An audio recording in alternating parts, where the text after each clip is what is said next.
नमस्कार, मेरा नाम है डॉक्टर पुरु धवन और आज इस वीडियो में हम बात करने वाले हैं ईसी के बारे में।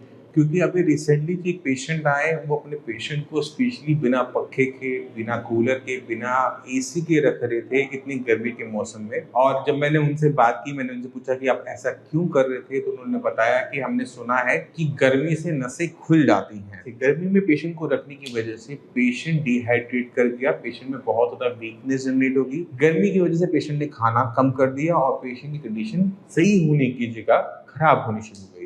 तो ऐसी गलती कोई और पेशेंट ना करे, इसी वजह से हम आज की वीडियो को बना रहे हैं। तो जैसे मैंने पहले बताया कि बहुत लोग बहुत सारा ज्ञान देते हैं और उस ज्ञान में कभी कभी ज्ञान सही नहीं होता। अगर हमने शरीर को चलाना है तो कई सारी चीजें आपस में मिलकर काम कर रही है। पहला है नर्वस सिस्टम, यानी हमारी ब्रेन, और ब्रेन से निकलने वाली नसें जो हमारी मांसपेशियों में जाती हैं और मांसपेशियों को बताती है कि हमने कितना हिलना है और कैसे हिलना है।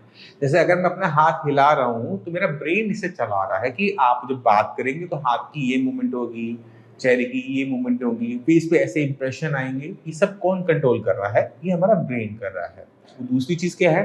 मसल्स। अब मांसपेशियां जो होती हैं वो हड्डियों पे चिपकी हुई होती हैं और वो हड्डियों को हिलाती हैं और हम एक जगह से दूसरी जगह जा पाते हैं। वो हमारे शरीर को ढांचा देती है। तो इसमें 3 सिस्टम इन्वॉल्व हो गए, नर्वस, मस्कुलर एंड हमारा स्केलेटन, हमारी हड्डियां। तो हड्डियों को एक तरफ कर दो, वो अपने आप में कुछ नहीं होती, वो मूवमेंट करने के लिए स्ट्रक्चर देती है, ढांचा देती है। मतलब फिर भी हमारे पास 2 ऐसे ऑर्गन सिस्टम रह जाते हैं जिनका ठीक से काम करना जरूरी है किसी भी पेशेंट में। अब गर्मी के माहौल के अंदर हमारी जो नसें हैं उन्हें कोई फर्क नहीं पड़ता, क्योंकि वो अंदर से खोखली नहीं होती, वो बिजली की तार की तरह मोटी और हार्ड होती हैं, सख्त होती हैं, जो हम अक्सर अपने हाथ पैर में देखते हैं, नीली हरी। ये जो है ये वेन्स एंड आर्टरीज होती हैं, ये खून को ले जाने वाला काम करती हैं। ये नसें और जो दिमाग से निकलने वाली नसें होती हैं उनमें फर्क होता है। दिमाग से जो नसें निकलती हैं उनको हम नर्व्स कहते हैं। इन नसों को गर्मी से कोई भी फर्क नहीं पड़ता, मगर गर्मी से हमारी मांसपेशियां ढीली पड़ जाती हैं।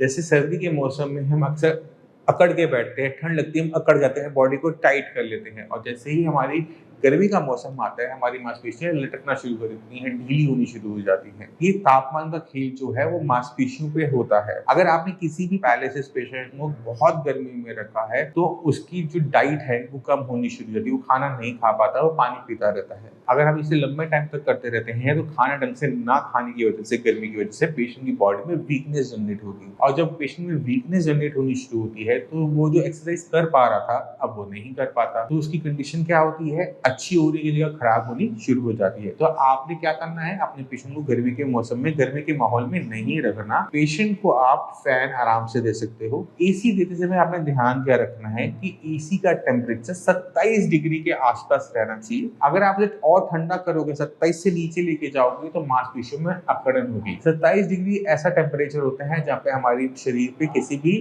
ना ठंड का इम्पैक्ट पड़ रहा होता है, ना गर्मी लग रही होती है, बिना चद्दर के आराम से बैठा जाता है। और यही तापमान के अंदर पेशेंट आपका आराम से एक्सरसाइज भी कर पाएगा, अच्छे से खाना खाएगा, शरीर में ताकत भरेगा और वो अच्छा इम्प्रूवमेंट दिखाएगा। अगर आप ठंड ज्यादा करोगे तो वहां पर भी दिक्कतें आएंगी, मांसपेशियों में अकड़न आएगी, टाइटनेस आएगी, स्टिफनेस आएगी, हमें वो भी नहीं चाहिए। और अगर हम गर्मी में रखेंगे तो मांसपेशियां लटक जाएंगी, कमजोरी आएगी, हमें वो भी नहीं चाहिए। तो 27 डिग्री आप मेंटेन कर सकते हैं। जिन लोगों के पास एसी नहीं है वो कूलर का प्रयोग भी कर सकते हैं, बट आपने ध्यान क्या रखना होता है कि कमरा किसी भी कारण से, चाहे एसी चलाओ चाहे कूलर चलाओ, बहुत ज्यादा ठंडा नहीं करना, आपने उसे कंफर्टेबल करना है। अगर कमरे का तापमान कंफर्टेबल है तो पेशेंट की मांसपेशियों में आपको अच्छा सुधार देखने को मिलेगा, क्योंकि डाइट अच्छी है और एक्सरसाइज अच्छी है। तो मैं उम्मीद करता हूँ इस वीडियो से आप समझ गए होंगे कि जो दूसरे पेशेंट गलती कर रहे हैं वो आपको करने की जरूरत नहीं है। अपने पेशेंट पे अत्याचार करने की जरूरत नहीं है। उसकी शरीर को समझने की जरूरत है कि उसकी शरीर की जरूरतें क्या हैं, और उसे पूरा करना हमारा फर्ज हो जाता है। अगर कोई और दिक्कत आप अपने पेशेंट में देख रहे हैं, आपको लगता है कि उसका सोल्यूशन आपको पता नहीं है, या फिर किसी सुनी सुनाई बातों पे आप काम कर रहे हैं, तो आप कमेंट सेक्शन में बता सकते हैं कि आपको अगली वीडियो मेरे से किस टॉपिक पे चाहिए। मैं कोशिश करूंगा कि उस टॉपिक को देखते हुए नेक्स्ट वीडियो हम उस टॉपिक पे बनाएं, जिससे ये जो भ्रम फैला हुआ है कि तापमान ठंडा या फिर चावल का प्रयोग करना है नहीं करना है, बहुत सारे भ्रम है, तो उन सबको हम दूर कर सकें। और हर बार जब भी मैं करता हूँ तो मैं आपको उसके पीछे का कारण जरूर देता हूँ, तो आपको कारण मिलेगा। अगर आपको अच्छा लगे फॉलो करना, अच्छा ना लगे मत फॉलो करना, बट एक बार सुनना जरूर। इसी के साथ मैं आज इस वीडियो से चलना चाहूंगा। मिलते हैं अगली वीडियो में, तब तक के लिए नमस्कार।